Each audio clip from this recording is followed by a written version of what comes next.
Assalamualaikum warahmatullahi wabarakatuh.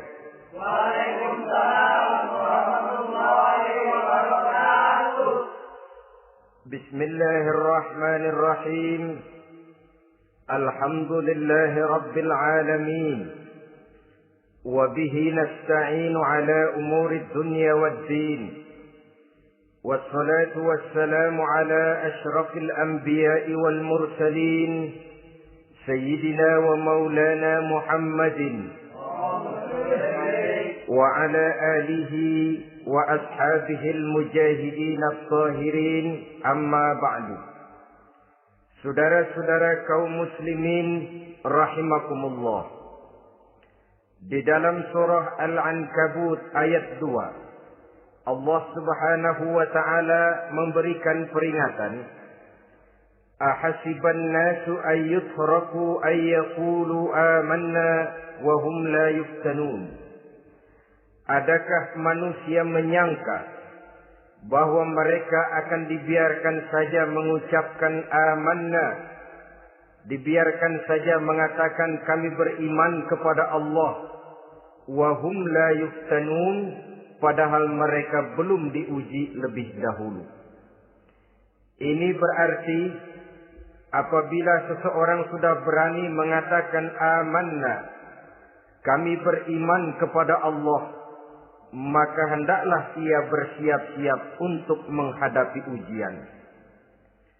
Setelah ujian datang, barulah akan nampak nyata kadar dan kualitas keimanan yang dimiliki oleh seseorang. Timbul pertanyaan, mengapa orang yang beriman yang justru diuji oleh Allah Subhanahu wa ta'ala? Logikanya tentu ringan saja, bahwa yang mengikuti ulangan di sekolah tentu adalah anak-anak sekolah. Kalau tidak sekolah, tentu saja tidak perlu ikut ulangan. Makin tinggi kelasnya, makin berat soal ulangan yang diberikan kepadanya. Demikianlah dalam kehidupan beragama. Justru yang beriman, yang mendapat ujian dari Allah Subhanahu wa ta'ala, semakin tinggi nilai kualitas keimanannya, akan semakin berat ujian dan cobaan yang diberikan kepadanya. Nabi kita Muhammad sallallahu alaihi wasallam pernah pula memperingatkan.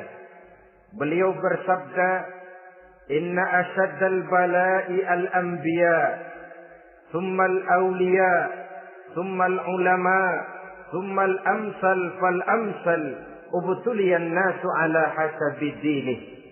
Sesungguhnya ujian yang paling berat adalah yang telah diberikan Allah kepada para nabi-nabi. Di bawah itu adalah para aulia, kemudian para ulama, bertahap ke bawah dan ke bawah, diuji setiap orang menurut keteguhan dan kekuatannya berpegang kepada agamanya.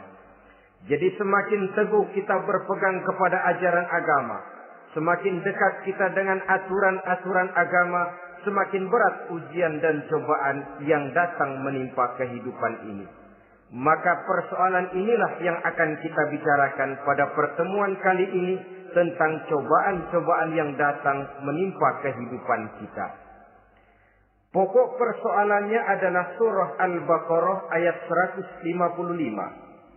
Allah Subhanahu wa ta'ala menjelaskan jenis-jenis ujian yang diberikan kepada kita orang-orang yang beriman. Dalam Al-Baqarah 155 itu Allah Subhanahu wa ta'ala menjelaskan, وَلَنَبْلُوَنَّكُمْ بِشَيْءٍ مِنَ الْخَوْفِ وَالْجُوعِ وَنَقْصٍ مِنَ الْأَمْوَالِ وَالْأَنْفُسِ وَالثَّمَرَاتِ وَبَشِّرِ الصَّابِرِينَ الَّذِينَ إِذَا أَصَابَتْهُمْ مُصِيبَةٌ قَالُوا إِنَّا لِلَّهِ وَإِنَّا إِلَيْهِ رَاجِعُونَ. وَلَنَبْلُوَنَّكُمْ بِشَيْءٍ مِنَ الْخَوْفِ, dan tentu dan pasti kata Allah, kami akan menguji kamu sekalian, kami akan mencoba kamu sekalian dengan sebagian kecil dari rasa takut. Wal ju', rasa lapar, wa naqsim minal amwal wal anfusi was samarat, kekurangan harta, jiwa dan buah-buahan.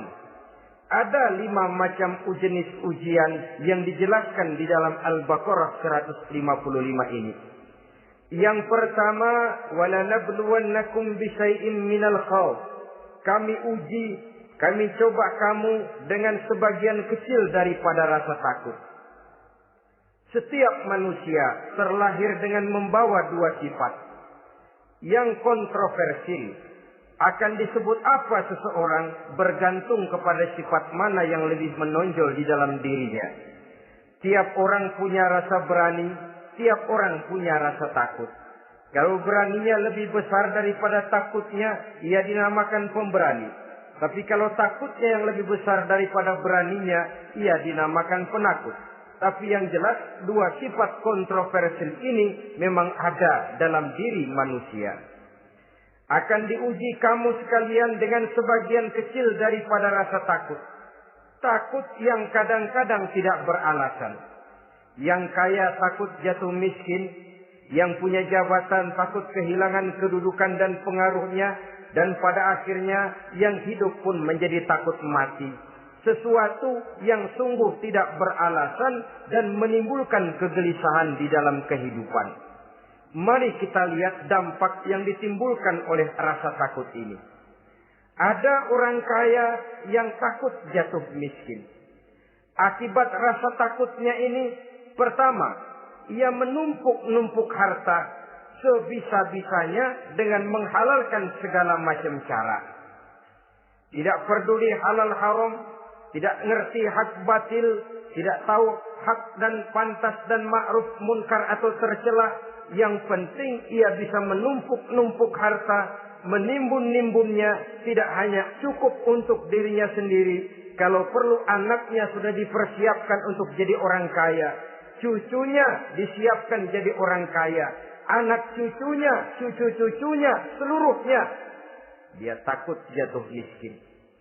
Kemudian akibat dari rasa takut ini, ia pun terjebak ke dalam penyakit bakhil bin pelit alias kikir. Tidak sedikit pun tergerak hatinya untuk memberikan bantuan dan pertolongan kepada mereka yang memang memerlukannya. Termasuklah ia ke dalam apa yang diingatkan Allah. Allazi jama'a malan wa addadahu yahsabu anna malahu akhlada. Orang-orang yang menumpuk-numpuk harta kemudian menghitung-hitungnya. Dia menyangka bahwa hartanya akan dapat mengekalkan kehidupannya di dunia ini. Dia menyangka hartanya akan dapat mengekalkan kebahagiaannya di dalam kehidupan ini. Maka kerjanya hanya menumpuk dan menumpuk. Dan dia sangat takut untuk jatuh miskin. Saudara-saudara kaum muslimin rahimakumullah. Lalu yang kebetulan punya jabatan takut kehilangan kedudukan dan pengaruhnya. Maka ia akan melakukan segala cara dan jalan untuk menjaga keamanan dan ketenangan dari jabatan yang sedang didudukinya. Hilang kesadaran bahwa jabatan adalah amanah. Hilang pengertian bahwa kedudukan adalah alat untuk berbuat baik dan mengabdi kepada sesamanya. Yang ada pikirannya hanyalah bagaimana menjaga kedudukan dan pengaruhnya agar tetap ada dalam dirinya. Segala cara pun dilakukan dan kadang-kadang ia kehilangan kontrolnya. Kemudian pada akhirnya manusia pun dilanda oleh perasaan takut mati. Sungguh sangat tidak beralasan sama sekali. Karena mati adalah kewajiban dari semua yang bernama hidup. Dan Nabi mengingatkan, al-mautu babun fa kullun nasi dakhilu. Mati adalah merupakan satu pintu yang setiap orang akan masuk ke dalam pintu itu. Bahkan mati sesungguhnya bisa merupakan nasihat di dalam kehidupan kita. Beliau bersabda, taraktu fikum nasihataini, nasiqan wa samitan. Aku tinggalkan kepada kamu 2 macam nasihat. Pertama, nasihat yang pandai bicara, dan yang kedua, nasihat yang diam saja. Sahabat bertanya, nasihat yang pandai bicara itu apa ya Rasul? Beliau menjawab, Al-Quran. Kalau nasihat yang diam saja apa ya Rasul? Beliau menjawab, maut. Saudara-saudara kaum muslimin rahimakumullah. Yang kaya takut miskin. Yang punya jabatan takut kehilangan kedudukan dan pengaruhnya. Dan pada akhirnya yang hidup pun menjadi takut mati. Sesungguhnya takut-takut yang sangat tidak beralasan sama sekali. Jika orang kaya takut jatuh miskin, untuk itu kemudian dia menghalalkan segala macam cara untuk menumpuk kekayaan yang tidak akan habis dimakan selama 7 turunan. Kemudian diiringi dengan sifat bakhil, sifat tertutup, sifat berpangku tangan melihat kesulitan dan penderitaan orang lain. Maka sesungguhnya dia tidak merasa bahwa harta merupakan titipan dari Allah Subhanahu wa ta'ala. Bahwa ia merupakan alat dan bukan merupakan tujuan di dalam kehidupan ini. Takut miskin adalah satu penyakit yang mengakibatkan orang lupa diri dan lupa daratan. Takut kehilangan kedudukan dan pengaruh juga adalah penyakit yang menyebabkan orang menghalalkan segala macam cara untuk menjaga kedudukan dan jabatannya. Dan takut mati juga sebenarnya sesuatu yang tidak beralasan. Sebab siapa yang berani hidup harus berani pula menghadapi mati. Yang takut mati tidak usah hidup saja. Karena mati adalah kewajiban bagi semua orang-orang yang hidup. Oleh karenanya, rasa takut yang tidak beralasan sesungguhnya merupakan ujian untuk menguji nilai-nilai keimanan yang ada di dalam diri kita.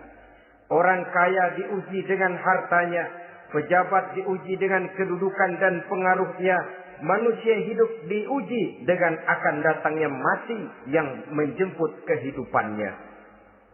Menghadapi ujian-ujian semacam ini, maka marilah kita menyadari, yang kaya tidak perlu takut miskin. Dari Allah harta itu datang, kepada Allah harta itu akan kembali.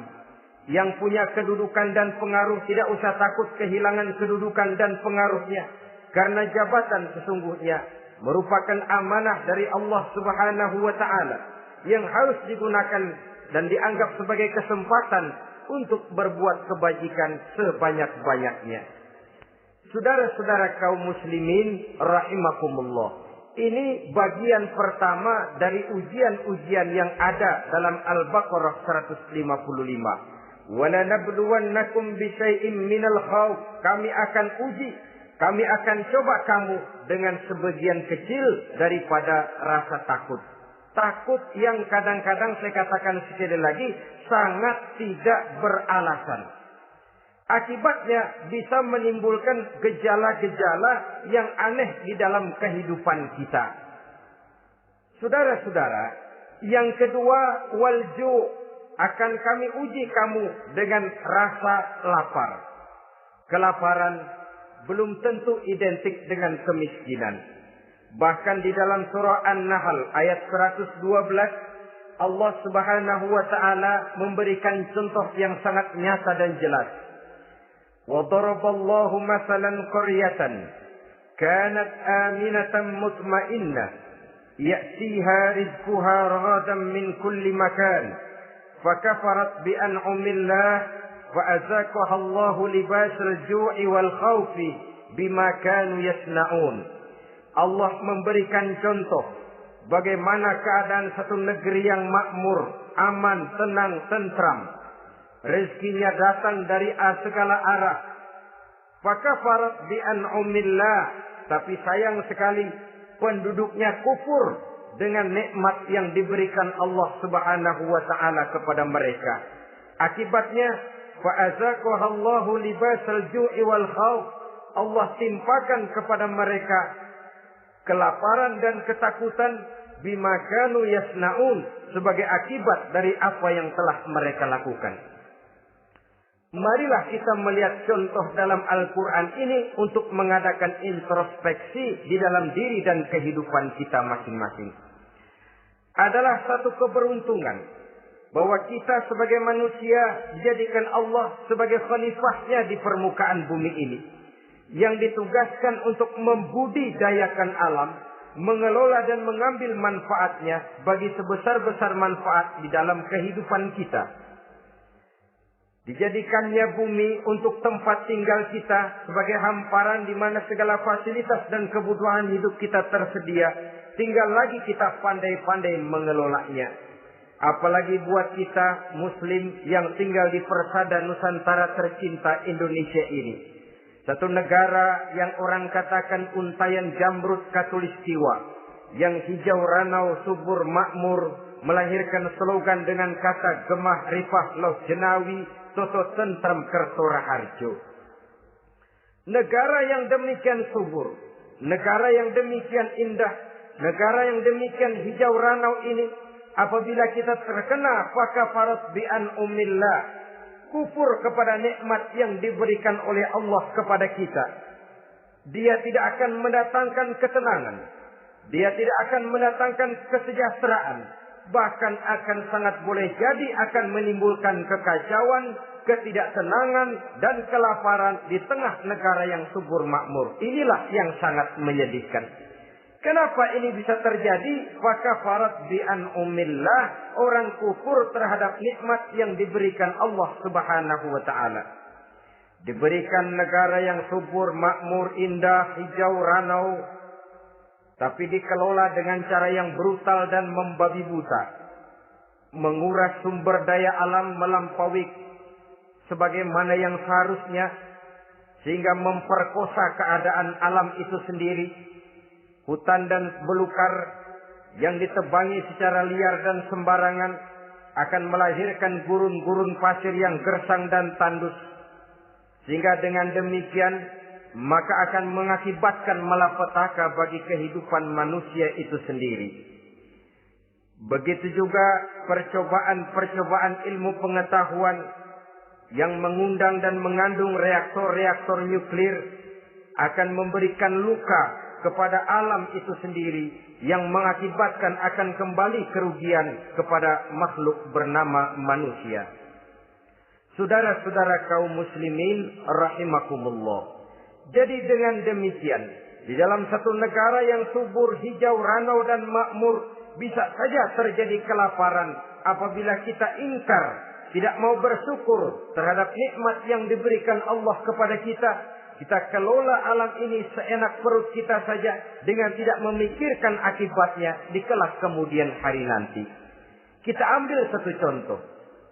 Orang-orang tua kita dulu pada umur 60 tahun, 70 tahun, kalau dia menanam kelapa, orang lalu bertanya, kakek nanam kelapa untuk siapa nanti? Apa jawabannya? Untuk anak cucu saya.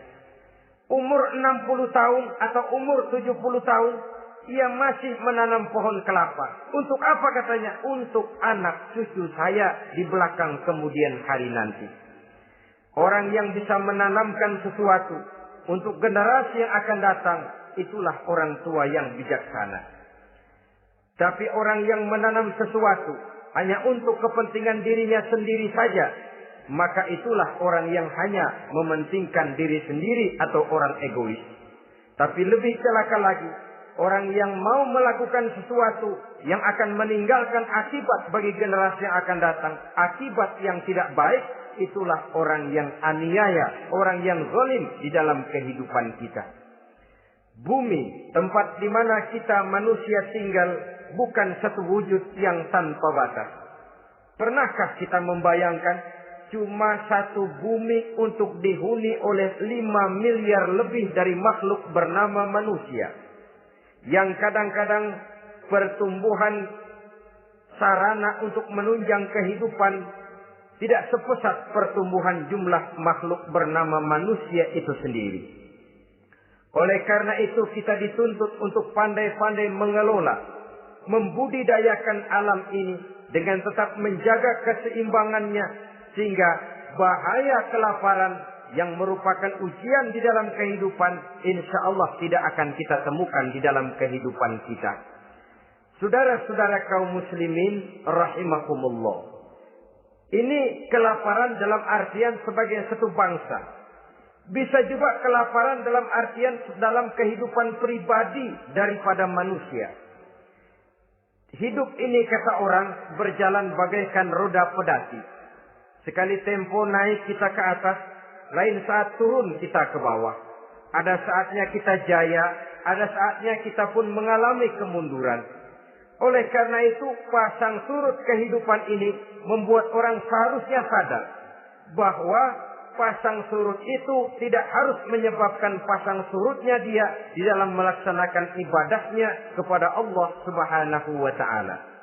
Kelaparan boleh jadi memang merupakan ujian untuk menguji nilai-nilai keimanan seseorang. Apabila dalam kondisi lapar imannya mantap, imannya teguh, imannya kuat, maka dalam kondisi di mana perutnya tidak lapar, tentu iman itu akan lebih bertambah mantap lagi. Kalau orang perutnya kenyang, kalau orang perutnya berisi penuh, lalu imannya stabil, kemudian pada saat kelaparan imannya pun mengalami penurunan, maka di situ nyata, di saat dia diuji dengan kelaparan, kualitas imannya ikut menyurut, mundur ke belakang, dan mengalami proses degradasi, proses peluncuran dan penurunan. Oleh karenanya, marilah kita menyadari Allah Subhanahu wa Ta'ala senantiasa memberikan yang terbaik kepada kita bersama. Kelaparan, apabila kita terima dengan sikap lapang dada, tidak akan menyebabkan kita menjadi berbuat nekat. Tetapi kita tetap dalam kontrol, tetap dalam keadaan yang stabil, tidak keluar dengan melakukan perbuatan-perbuatan yang negatif.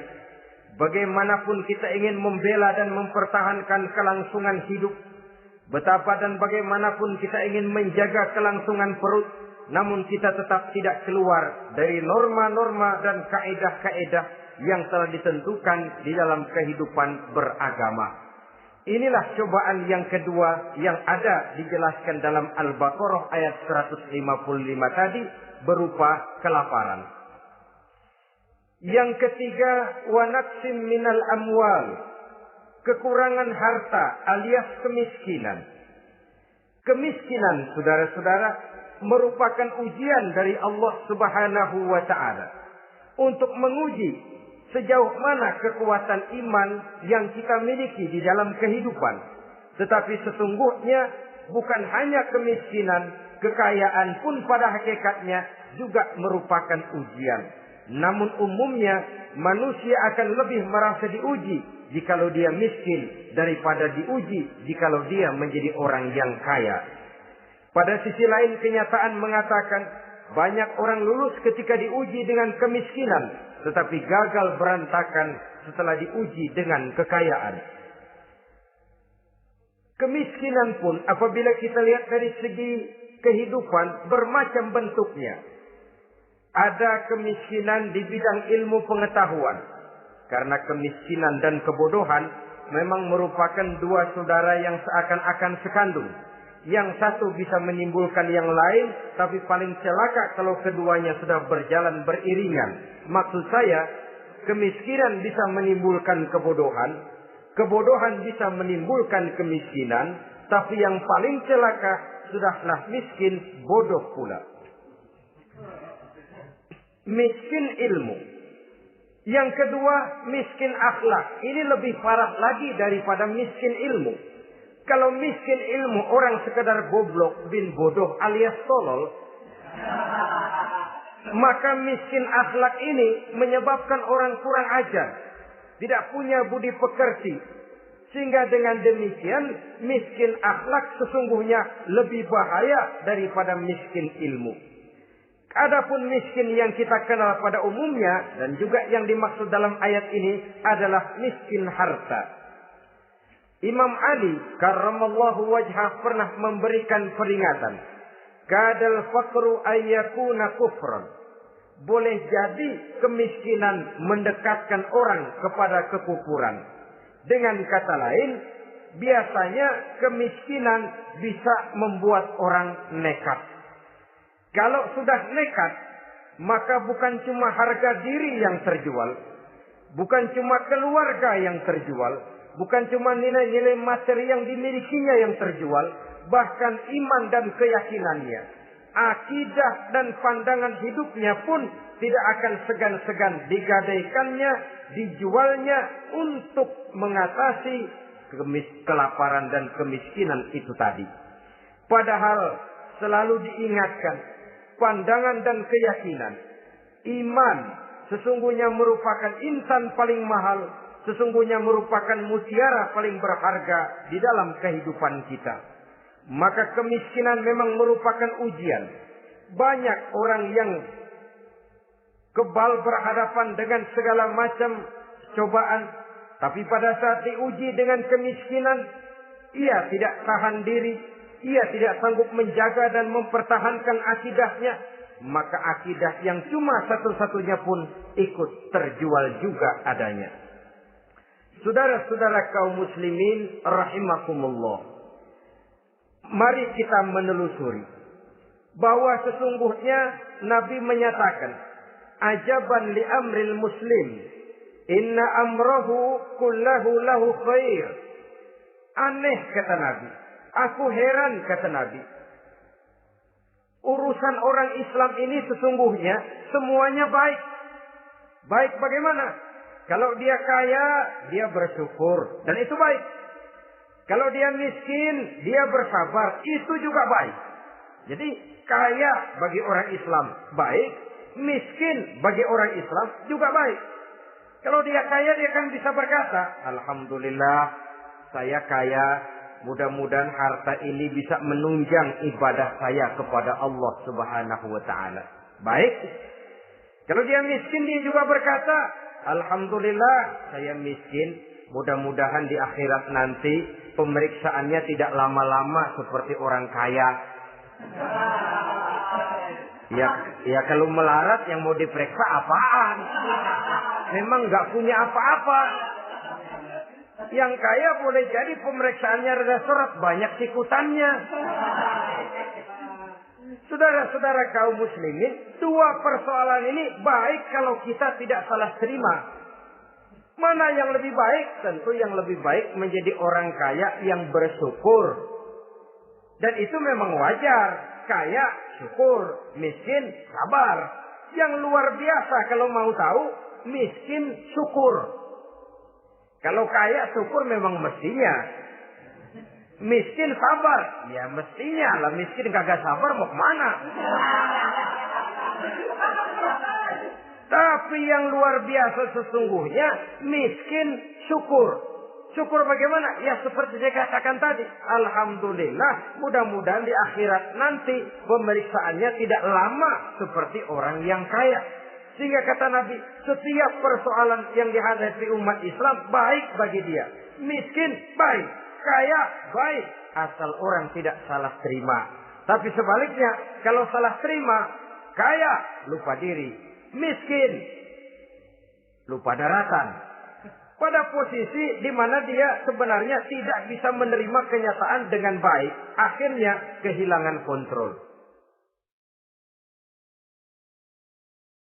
Saudara-saudara kaum muslimin rahimakumullah. Karena itu pada pertemuan kali ini saya ingin mengajak kita bersama.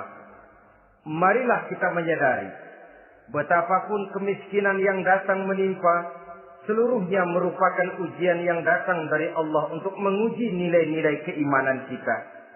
Jangan iman itu berubah, jangan akidah itu bergoyah, jangan keyakinan dan pandangan hidup itu tertukar dengan keyakinan dan pandangan hidup lainnya. Bahkan dalam kemiskinan, orang biasanya menemukan diri dan kepribadiannya. Dalam kemiskinan, orang bisa berjalan lebih lurus untuk mendekati Allah Subhanahu wa taala. Sesungguhnya kemiskinan bukan merupakan sesuatu yang harus kita takuti. Apalagi kalau ia memang merupakan ujian. Kemiskinan yang merupakan ujian adalah kemiskinan yang akan berakhir dengan kebaikan. Saudara-saudara kaum muslimin, tapi jangan lupa membicarakan pokok persoalannya. Ini kalau kemiskinan menimpa orang-orang yang beriman, itu yang ujian. Kalau nggak beriman, melarat, bukan ujian, persekot.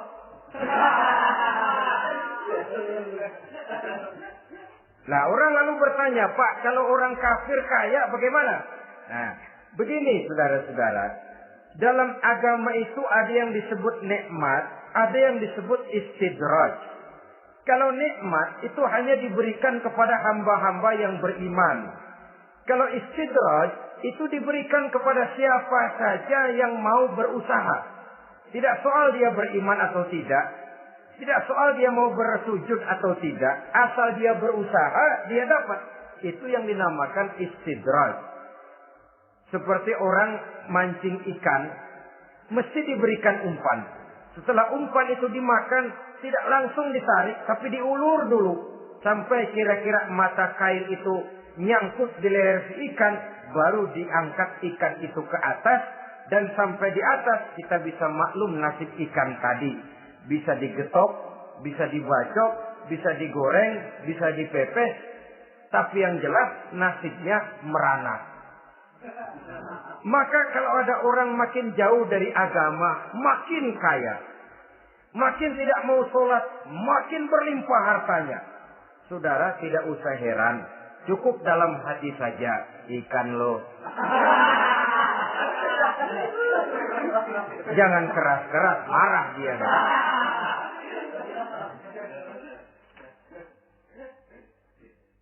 Kemiskinan apabila didasari dengan sikap keimanan merupakan ujian untuk menguji kualitas keimanan seseorang. Bahkan satu hadis menyatakan apabila Allah mencintai seorang hamba, maka diujinya hamba itu karena Allah ingin mendengar liyasma'a tadarru'ahu, ingin mendengar ratapan orang tadi. Sama juga kita, kadang-kadang karena cinta benar kepada anak kita yang mungil, suatu saat kita ingin mendengar dia nangis, kita cubit dia. Bukan karena gemes, bukan karena benci, ingin mendengar nangisnya kok indah begitu. Saudara-saudara kaum muslimin rahimakumullah. Jadi jangan sampai ada pertanyaan, saya kan sembahyang rajin banget, kenapa miskin ya? Apabila sekali lagi didasari dengan sikap keimanan, maka kemiskinan merupakan ujian. Dan tentu anak sekolah itu kalau lagi ujian berat, capek, sakit hati, peras keringat, banting tulang, kepanasan, kehujanan, kenikmatan baru akan dia rasakan pada saat terima rapot pengumuman kenaikan kelas.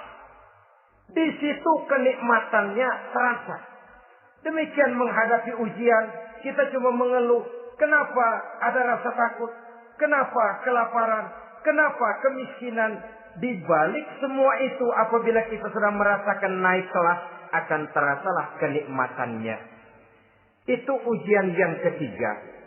Yang keempat yang diceritakan dalam Al-Baqarah 155, wal anfus ay wa naqsim minal anfus, kekurangan jiwa atau kematian. Saudara-saudara, yang hidup takut mati. Padahal semua makhluk hidup harus berani mati. Bagaimanapun takutnya kita kepada mati, bisakah kita menghindarkan diri dari dia? Bagaimanapun kita tidak ingin bertemu malaikat maut, kemana kita akan lari bila dia datang mengetuk pintu? Bagaimanapun kita ingin menghindar dari pertemuan dengannya, kemana kita akan lari apabila dia sudah datang hendak menjemput nyawa? Karena itu memang ada satu prinsip yang dijelaskan oleh para ulama kita, iskariman au mut syahidan. Mati dan hidup dua hal yang tidak terpisahkan. Oleh karenanya, kalau memang hidup, hiduplah secara mulia. Kalau mati, matilah secara syahid. Hidup mulia atau mati syahid. Jangan terbalik. Hidup sia-sia, mati konyol. Nilai yang tidak ada artinya. Alangkah nikmatnya hidup yang berisi kemuliaan, dan alangkah indahnya mati dalam nilai syahid. Saya ingin menyegarkan ingatan saudara-saudara kepada sikap Nabi Allah Ismail alaihi salam ketika menghadapi keputusan dari Allah Subhanahu wa taala memerintahkan Nabi Ibrahim alaihissalam untuk menyembelih leher anaknya Ismail, yang ini berarti adalah kematian. Ketika datang perintah untuk menyembelih leher Nabi Ismail, Nabi Ibrahim berkata kepada putranya, "Ya bunayya inni ara fil manami anni azbahuka fanzur maza tara." Ananda Ismail, ayah mimpi diperintah oleh Allah untuk menyembelih lehermu. Menurut pendapatmu bagaimana mimpi ini, nak? Laksanakan atau tidak usah? Saya tidak sanggup membayangkan. Anak cuma satu-satunya. Sudah lama diharapkan. Si buah hati, belahan jantung, pelanjut cerita, penerus sejarah. Ketika anak ini sedang lucu-lucunya, turun perintah untuk menyembelihnya. Ya, kalau anak kita banyak, turun perintah potong leher anakmu, mungkin kita bisa pilih yang mana yang rada bandelan nih.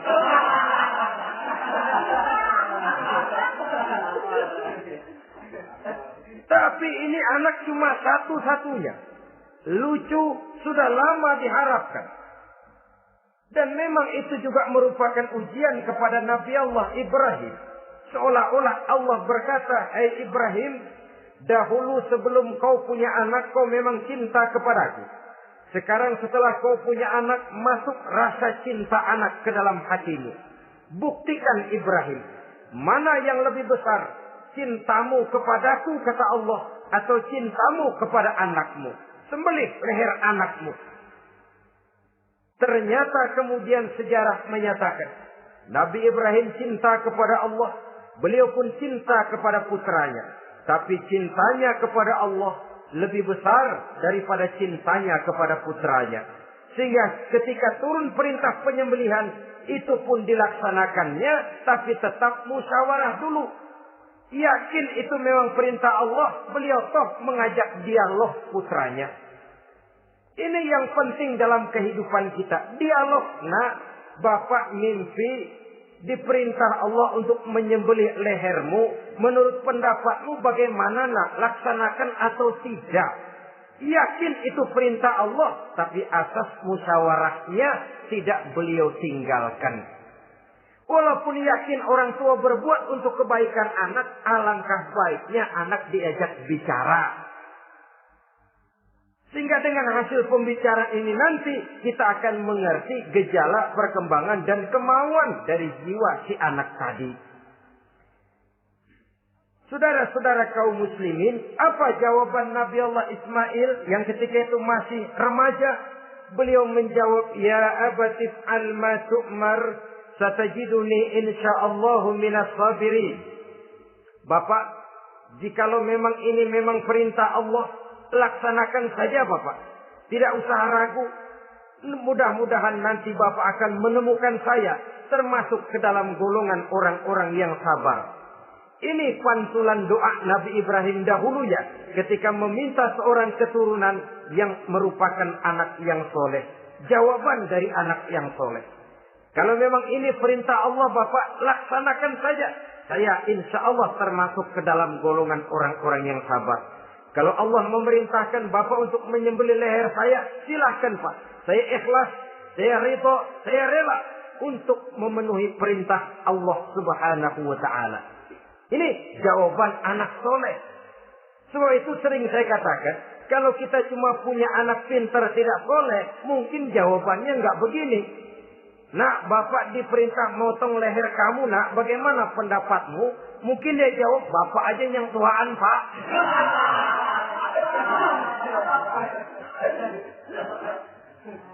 Saudara-saudara kaum muslimin rahimakumullah. Jadi prinsip ini gugur memenuhi panggilan Allah. Hidup mulia atau mati dengan syahid. Dua pilihan yang harus dua-duanya bisa kita laksanakan. Iskariman au mutsyahidan. Kalau hidup, hiduplah dalam kemuliaan. Kalaupun mati, matilah sebagai syahid. Sebagai orang yang dikenang kebaikan dan kebajikannya. Sebagai orang yang dekat dan banyak berbuat untuk kepentingan agamanya. Jangan tidak tercapai kedua-duanya. Hidup tidak punya nilai, mati pun tidak punya arti. Sia-sia semuanya. Kita masih hidup, orang anggap enggak ada.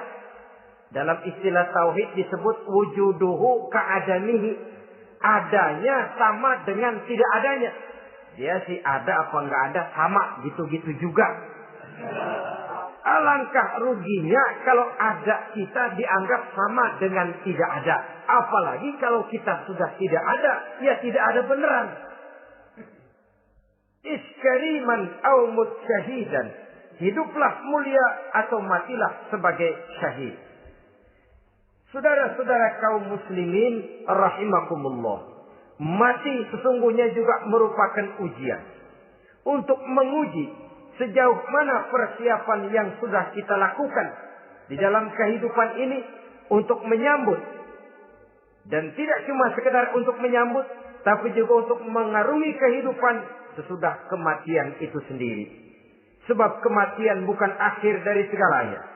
Kematian cuma satu pintu di mana kita akan masuk dan akan berjalan kembali menelusuri fase-fase kehidupan yang telah ditentukan oleh Allah Subhanahu wa taala.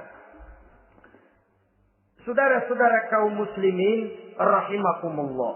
Pembicaraan tentang kematian ini pun bisa kita evaluasi.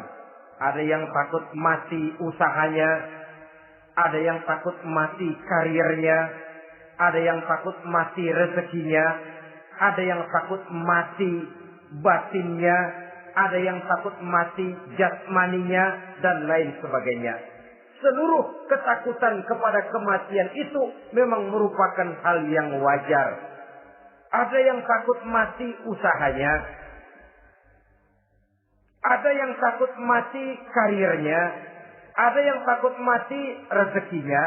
Tapi kalau ketakutan itu lalu melahirkan perbuatan-perbuatan negatif yang menimbulkan penyimpangan, itu sudah di luar dari yang seharusnya. Kematian merupakan ujian.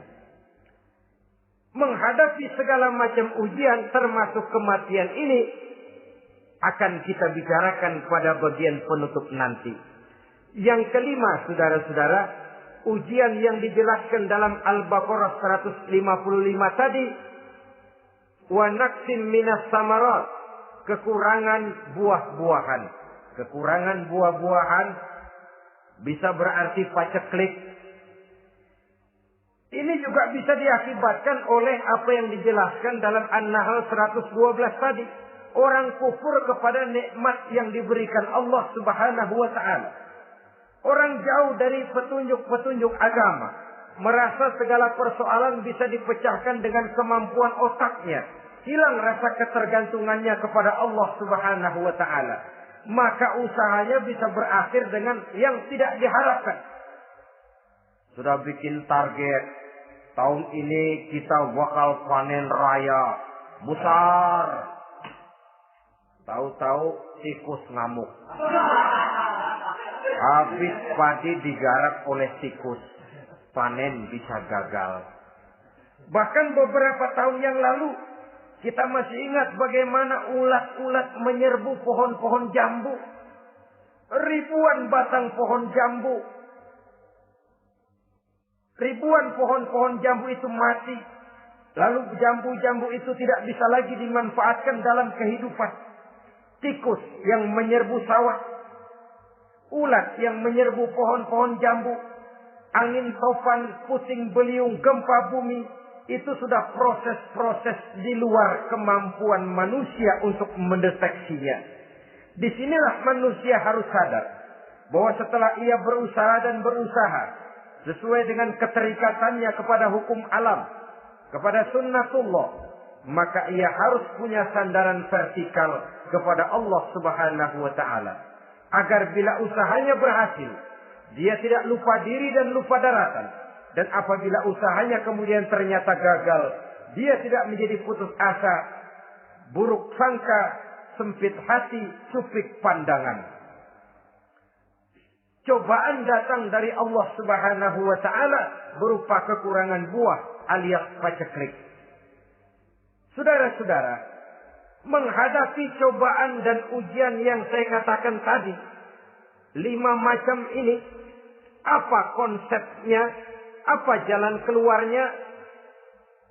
Ayat selanjutnya dalam kalimat tadi menjelaskan, wabasyiris sabirin, menghadapi ujian-ujian dalam hidup, baik rasa takut, kelaparan, kemiskinan, kematian, kekurangan harta, kekurangan buah-buahan. Wabasyiris sabirin, gembirakan orang-orang yang sabar. Menghadapi segala macam ujian tadi, gembirakan orang-orang yang sabar. Siapa orang yang sabar itu? Alladzina iza asabathum musibatun qalu inna lillahi wa inna ilaihi raji'un. Yaitu orang-orang yang apabila menghadapi ujian, ditimpa musibah, mereka berkata, sesungguhnya kami berasal dari Allah, dan sesungguhnya kepada Allah pula kami akan kembali. Bukan cuma sekedar ucapannya, tapi penghayatannya kepada filsafat yang terkandung di dalam kalimat itu tadi. Maka jadilah dia semacam lipstik. Jadilah dia semacam dekorasi. Apabila kita berjanji dan dalam hati kita sudah ada kemungkinan besar kita tidak akan datang, kita tetap menggunakan kata-kata insya Allah. Padahal yang jelas tidak akan mau datang adalah kita.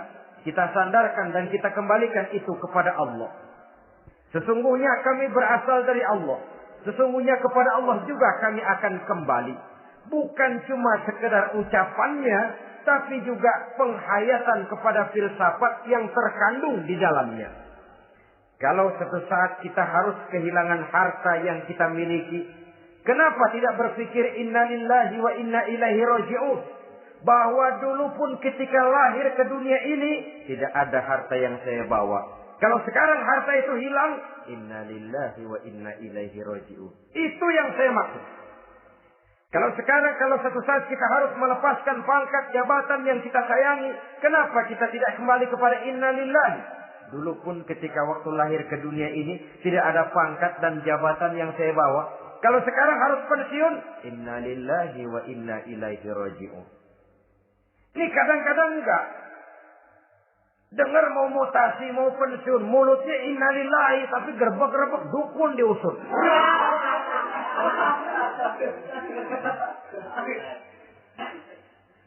Keluarganya meninggal, mulutnya innalillahi, tapi nangisnya tetap enggak mau berhenti. Bukan cuma sekedar ucapannya, tetapi penghayatan kepada nilai dan filsafat yang terkandung di dalam kalimat innalillahi itu. Sesungguhnya segalanya saja berasal dari Allah. Segalanya saja akan kembali kepada Allah Subhanahu wa ta'ala. Kalau ini yang kita jadikan landasan, maka sesungguhnya menghadapi berbagai ujian ini, kita tidak akan salah tingkah.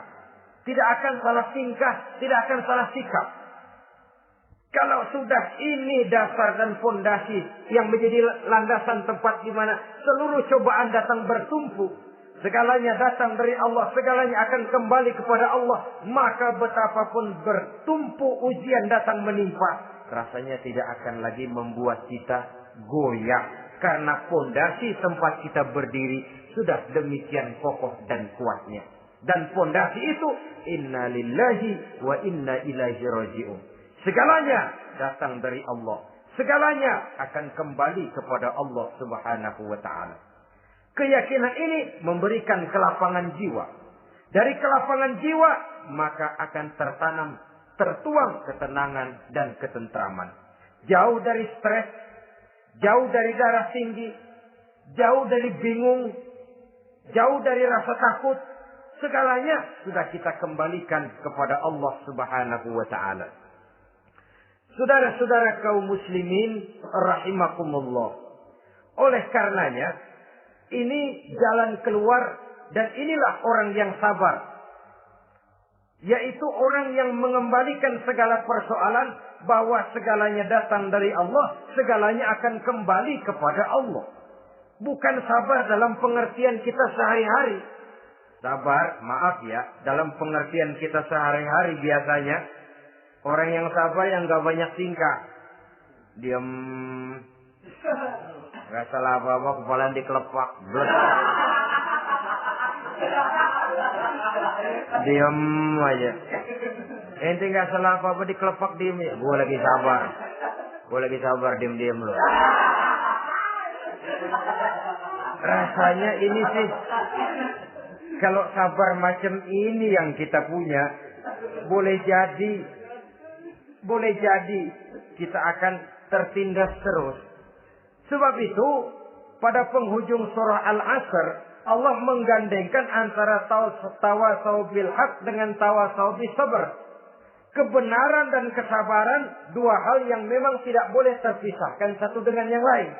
Kalau kita benar, kita harus sabar. Kalau kita mau sabar, harus karena benar. Apabila kebenaran satu prinsip, maka kesabaran adalah satu strategi. Prinsip yang tanpa strategi bisa membuat kita tidak akan mencapai tujuan yang kita harapkan. Artinya, kebenaran tanpa kesabaran membuat kita mudah dipatahkan orang, tapi kesabaran tanpa kebenaran akan membuat kita diinjak terus oleh orang lain. Karena itu, kalau yakin kita benar, harus sabar. Kalau mau bersabar, harus karena benar. Dalam hal ini, sifat sabar yang dicontohkan oleh Rasulullah Sallallahu Alaihi Wasallam sungguh memang merupakan jadi panutan. Sepanjang persoalannya adalah persoalan pribadi. Sepanjang pribadi beliau yang dihina, sepanjang pribadi beliau yang dicaci maki, beliau biasanya bisa mengendalikan diri. Tapi kalau sudah agama masalahnya, maka beliau pun tidak segan-segan mencabut pedang, maju ke medan perang. Bukan untuk memaksakan agama dan keyakinan, karena agama dan keyakinan memang tidak bisa dipaksakan. Tapi untuk menjaga, membela dan mempertahankan agama dari hinaan, cemoohan dan caci maki orang lain. Yang kita lakukan sebaliknya. Kalau pribadi kita yang dihina, marahnya 17 langit. Tapi kalau sudah agama dicaci maki orang, agama dihina orang, agama diremehkan orang, biarin dah, masih banyak ustaz. Cuma masalah ustadkah agama itu? Cuma urusan kiaikah agama itu? Tidak. Agama itu urusan setiap pribadi muslim. Ya, dia jadi pengusaha. Ya, dia jadi pejabat. Ya, dia jadi seniman. Ya, dia jadi teknokrat. Ya, dia jadi ekonom.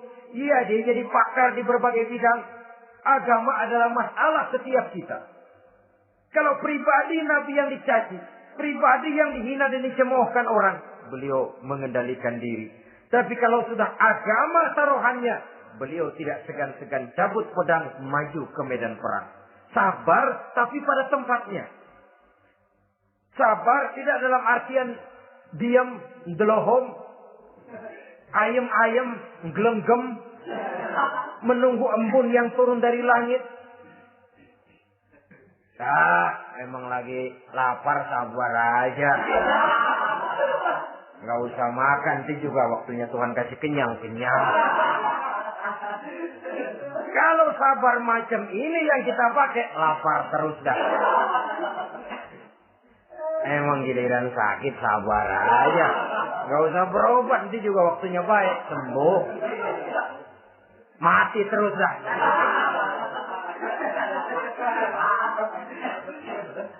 Ya, perkara ada orang sakit tidak berobat sembuh, itu hak Allah. Tapi tidak boleh kita jadikan sandaran, apalagi kalau makom kita dengan Allah masih sedemikian jauhnya. Itu hanya ucapan dari orang-orang yang makom dia dengan Allah itu sudah tidak ada jarak.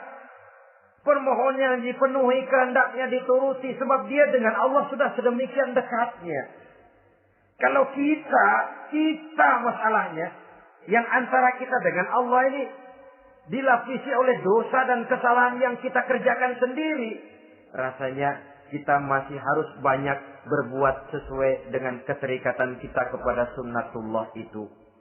Orang yang sabar adalah orang yang sadar kepada hakikat dan filsafat yang terkandung di dalam kalimat inna lillah wa inna ilaihi raji'un. Segalanya datang dari Allah, segalanya pun akan kembali kepada Allah. Harta yang hilang tidak membuat kita gundah. pangkat yang harus kita tanggalkan, tidak membuat kita kecil hati, dan tidak akan meninggalkan medan pengabdian. Kenapa? Kita cuma menganggap itu satu titipan. Lain kalau kita anggap itu punya kita. Jabatan punya kita. Nah, itu yang kita suka uangkeng. Saudara-saudara kaum muslimin, kesimpulannya, banyak cobaan-cobaan dalam hidup. Yang dibicarakan dalam Al-Baqarah 155 ini, sebagian kecil dari rasa takut, kelaparan, kemiskinan, kematian, dan kekurangan buah-buahan. Menghadapi segala macam ujian tadi, kembalilah kita kepada dasar inna lillahi wa inna ilaihi raji'un. Segalanya datang dari Allah, segalanya pun akan kembali kepada Allah. Semoga dengan sikap ini, kita akan lapang dada menghadapi ujian, dan akan semakin tangguh iman dan akidah kita menghadapi cobaan yang datang menimpa. Inilah pertemuan pada kali ini. Semoga ada manfaatnya. Terima kasih atas segala perhatian. Mohon maaf atas segala kekurangan. Usikum wa nafsi bitaqwallah.